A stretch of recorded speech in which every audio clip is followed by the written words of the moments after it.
श्री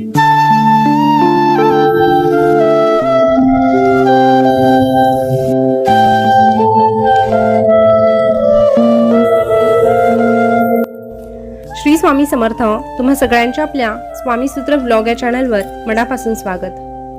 स्वामी, सर्वस्व हा जीवच चरणी ठेवू, दुजी दक्षिणा मी तुम्हा काय देऊ, नका दूर लोटू आता आपुल्या लेकरासी, कृपाछत्र तुमचेच या बालकासी, कृपाछत्र तुमचेच या बालकासी.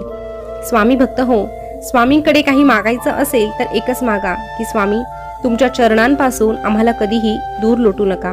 कारण जेव्हा आपण स्वामींकडे स्वामींना मागतो, स्वामींचं कृपाछत्र मागतो, तेव्हाच खऱ्या अर्थाने आपल्याला सगळ्या सुखाची प्राप्ती होते. कारण हा ब्रह्मांड नायक आहे आणि ह्या ब्रह्मांड नायकाकडे जर आपण त्यालाच मागितलं तर ह्या ब्रह्मांडातील कुठलीही गोष्ट आपल्यासाठी परकी राहत नाही. आपण जी इच्छा करतो ती इच्छा पूर्ण होण्यासाठी हा ब्रह्मांड नायकच आपल्याला मदत करतो. शेवटी काय तर आपण स्वामी मार्गात आलो हेच आपलं पुण्य, नाही तर आपलं हे आयुष्य म्हणजे केवळ शून्य, आपलं हे आयुष्य म्हणजे केवळ शून्य. तर स्वामी भक्त हो, आज पुन्हा एकदा तुमच्यासाठी नवीन स्वामी संदेश घेऊन आलेली आहे. तो संदेश शेवटपर्यंत आवर्जून ऐका आणि तुमच्या प्रतिक्रिया काय आहे हे देखील कमेंटद्वारे कळवा. तर चला जाणून घेऊया स्वामी महाराज आज आपल्याला अनमोल असा संदेश काय देत आहे. स्वामी महाराज आपल्या प्रत्येक भक्ताला सांगतात, अरे जे मिळालं नाही त्याच्या विचाराने दुःखी राहण्याऐवजी जे तुला मिळालं आहे त्याचा आनंद घ्यायला हवा, तरच तुला सुख अनुभवता येईल.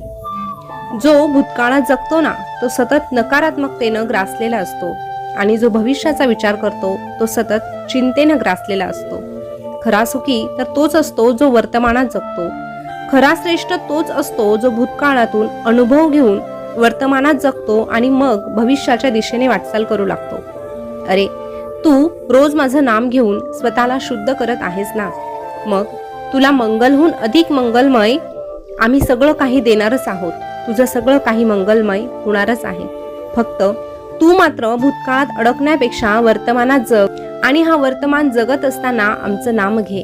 अरे तू जसं जसं आमचं नाम घेतो तसं तसं सकारात्मक लहरी आपोआप तुझ्याकडे आकर्षित होतात आणि मग तुझे विचार देखील शुद्ध होऊ लागतात, परिपक्व होऊ लागतात आणि मग जो काही तू विचार करतो ते विचार सत्यामध्ये उतरायला वेळ लागत नाही.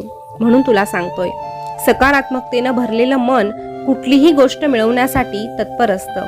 आमचं नाम जप, आमचं नाम जप आणि आमचं नाम जपता जपता तुझे कर्म चांगले कर, तुझे कष्ट प्रामाणिक कर.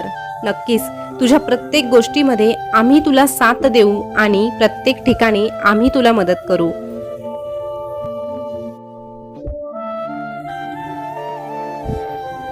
अरे आमचं नामस्मरण म्हणजे आम्हाला भेटण्याचा एक सोपा मार्ग आणि ज्याला आम्ही भेटलेलो आहेत त्याला जर आमच्याशी कायम जोडून राहायचं असेल तर त्याच्यासाठी देखील एकच सोपा मार्ग, तो म्हणजे नामस्मरण. अरे आम्ही ज्याला भेटलेलो आहोत ना त्याचं नामाशिवाय साधं पानही हलत नाही. त्याला नामाचं महत्त्व समजलेलं आहे. म्हणून तू जरी आत्ता आमच्या सेवेत आला आहेत ना तरीही आमच्या सेवेत टिकून राहायचं असेल तर तुला नामाची जोड द्यावीच लागणार. कारण जसं जसं आमचा भक्त आमचं नाम घेतो तसं तसं आमच्या भक्ताच्या दिशेने आम्ही देखील एक एक पाऊल पुढे टाकतो. अरे जिथं आमचं नाम तिथेच आमचं धाम, जिथे आमचं नाम तिथेच आमचं धाम. एवढं जरी भक्ताला समजलं ना तरीही तो भक्त कायमचा आमचा होऊन जातो आणि नामात रमून जातो.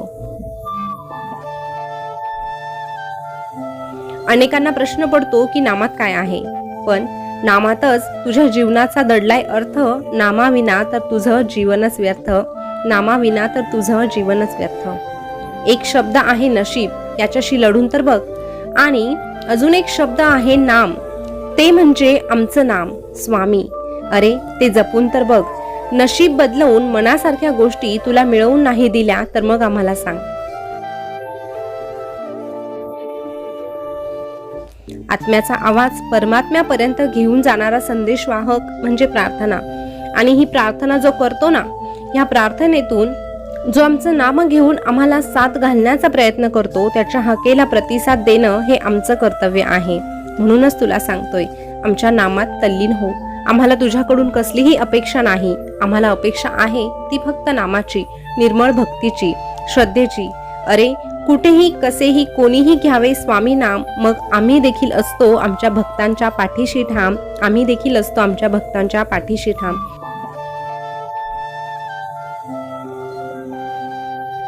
असा अनुभव कित्येक भक्त घेत आहेत आणि तुलाही असा अनुभव घ्यायचाच असेल तर तुला नामाशिवाय पर्याय नाही. जसं पेढा कुठूनही खाल्ला तरीही त्याची चव मात्र गोडच लागते, त्याची चव बदलत नाही. मग तू अंधारात खाल्ला तरीही तो गोड लागणार, प्रकाशात खाल्ला तरीही गोड लागणार, सकाळी खाल्ला तरीही गोड लागणार आणि रात्री खाल्ला तरीही गोडच लागणार.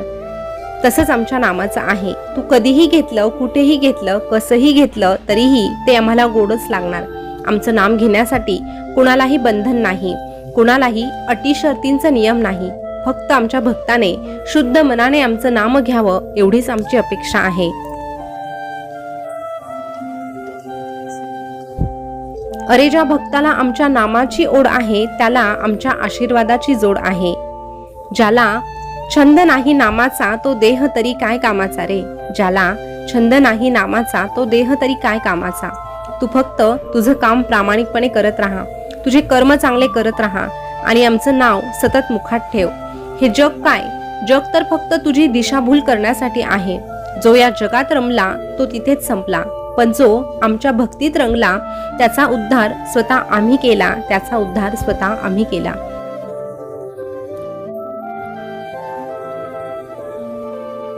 एकदा की तू आमच्याशी एकरूप झाला, आमच्यावर निस्सीम भक्ती करून डोळे झाकून विश्वास ठेवू लागला की तुला या जगाच्या पाठीवर ठरवूनही कोणी काहीही दुःख देऊ शकत नाही, तुझं कोणीही वाकडं करू शकत नाही. कारण जो आमच्याशी एकरूप होतो त्याला चांगलं ठाऊक असतं की सुख आणि दुःख या फक्त वेगवेगळ्या प्रतिक्रिया आहे. प्रसंगानुसार जसं आपण त्यांच्याकडे बघणार तशाच त्या दिसणार आहे. पण खरा आनंद, खरं समाधान फक्त आणि फक्त परमेश्वराच्या सानिध्यात आहे आणि जो आमच्या सानिध्यात रमतो त्याला सुखाची प्राप्ती होते.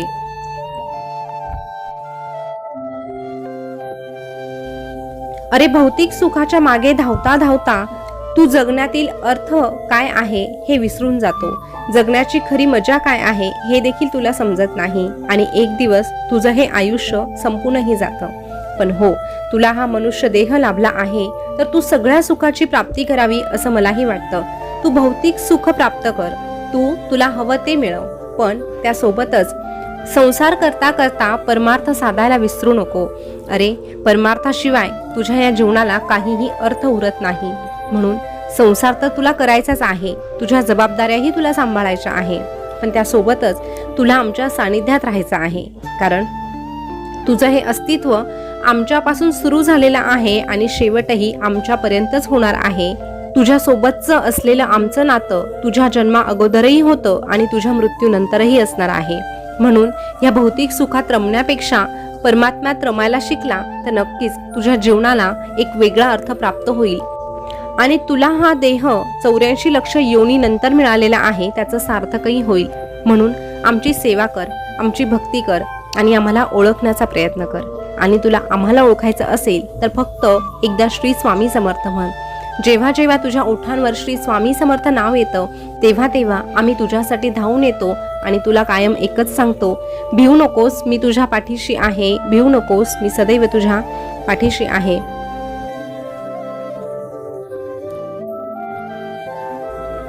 स्वामी भक्त हो, आजचा स्वामी संदेश तुम्ही ऐकला असेल तर स्वामी संदेशमधून आपल्याला एकच मोलाचा संदेश मिळालेला आहे की आपण आपला संसार सांभाळता सांभाळता सगळ्या काही गोष्टी मिळवण्याचा प्रयत्न करतो आणि अर्थात ते चुकीचं नाही. घर, गाडी, बंगला ह्या आपल्या अपेक्षा असतातच, त्या पूर्णही करायला हव्या पण कष्टाच्या जोरावर. पण ह्या सगळ्या काही गोष्टी करत असताना आपल्या सोबत कोण आहे हे आपण विसरता कामा नये. आपल्या सोबत एक दिव्य शक्ती असते, तिचं नाव श्री स्वामी समर्थ आणि त्या महाराजांशिवाय, त्या शक्तीशिवाय आपल्या आयुष्याला काहीही अर्थ उरत नाही. म्हणून मुखात सतत जर श्री स्वामी समर्थ हे नाव ठेवलं तर आपल्याला कुठल्याही गोष्टी अशक्य राहणार नाही. आपली प्रत्येक गोष्ट शक्य होण्याचं काम, शक्य करण्याचं काम स्वामी महाराज स्वतः करतील. तर स्वामी भक्त हो, स्वामींच्या नामात तल्लीन व्हा आणि स्वामीमय होऊन जा. आजचा संदेश तुम्हाला कसा वाटला हे कमेंट करून नक्की कळवा. असेच नवनवीन स्वामी संदेश ऐकण्यासाठी आपल्या स्वामी सूत्र व्लॉग या चॅनलला सबस्क्राईब करा. पुन्हा भेटूया नवीन स्वामी संदेश घेऊन. तोपर्यंत स्वस्थ रहा, मस्त रहा आणि आपले संदेश ऐकत रहा. धन्यवाद.